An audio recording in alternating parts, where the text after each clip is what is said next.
Hey friends, family, supporters, man, we are just so grateful to give an update here for March 2019. Who saw this coming? If anyone says they were fully prepared for this and saw it coming, yeah. Anyways, man, we are definitely affected, and so I just want to give a little update on how we're doing and what's been changing. Well, for us, it's had a big effect for a few reasons. One, we actually are, we have not taken tests, but we are presumed positive.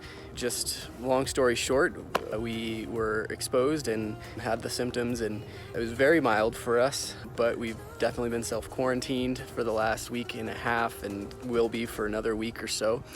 So that's fun. But yeah, everyone's fine. We're kind of back to normal now, and it never really got very bad for us. Sienna was completely symptom-free. However, that's pretty normal for her age bracket. Usually it's just kind of a carrier thing and not necessarily symptoms. So yeah, we just wanted to be involved with, COVID. So that kind of was crazy. But then also, yeah, I've had 4 trips canceled this spring, and those are significant trips. And so yeah, big changes. But that's flipped my schedule upside down and basically took everything I had planned for the spring and early summer, and now it's like wide open, which is good because work is going nuts. We have a lot of families affected, hundreds of family MKs and families that are pretty highly impacted. Many are having to leave their fields, their mission fields, very abruptly, very quickly. We're talking hours in some cases to get home to the US before they can't. There's visa issues, there's all kinds of reasons for that. People that have immune system compromises, you name it. So we're seeing families having to leave immediately, meaning high costs, meaning leaving their community without closure. We've got MKs that are seniors in high school that are not able to finish and are having to come home before their graduation, which, we're having that all over the States as well. But this is also a unique situation where these guys, a lot of them won't see each other into this side of eternity. Kids going all over the country, all over the world. Just reality is many won't get to see each other ever again in person, including they're losing good closure on what has been their home.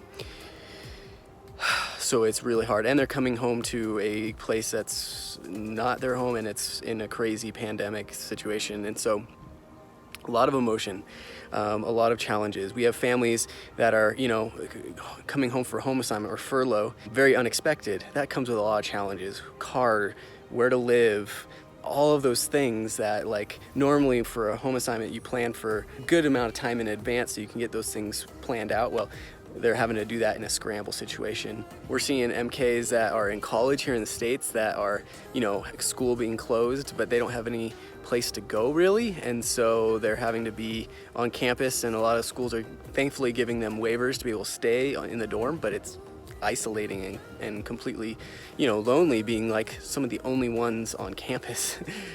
So we're seeing a lot of that right now and a lot of scrambling with that. So work is changed on ahead in this spring, which now I have a lot of extra time to work on these big things, but now I'm focused heavily on our response as an organization and to formulate responses from our member care perspective, from our personnel perspective. What can we be doing?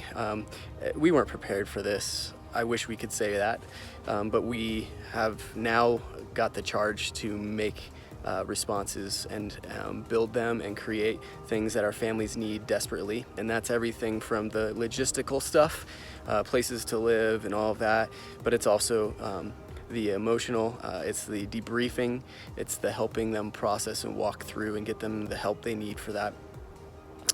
So it's a lot of work to be done, but I'm feeling like the Lord has given us that to do right now, and He's given us the time and space to do it. So we are very focused. I'm having lots of meetings virtually to get these things put together quickly. So yeah, we're grateful that that's happening, and I'm grateful to be a part of that too. So that's what the next 3 to 6 months are going to really look like for us.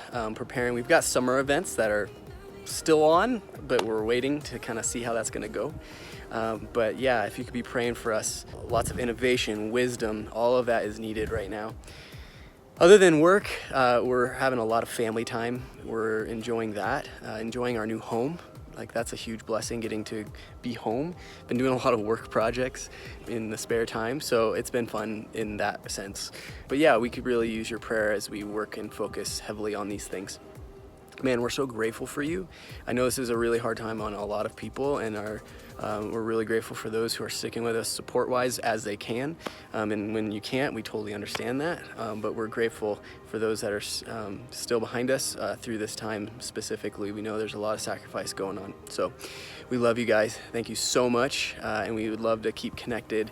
If you have ideas of how to help families in need like this, shoot any of that to us, because we're taking it all in. Love you guys. Talk to you next month.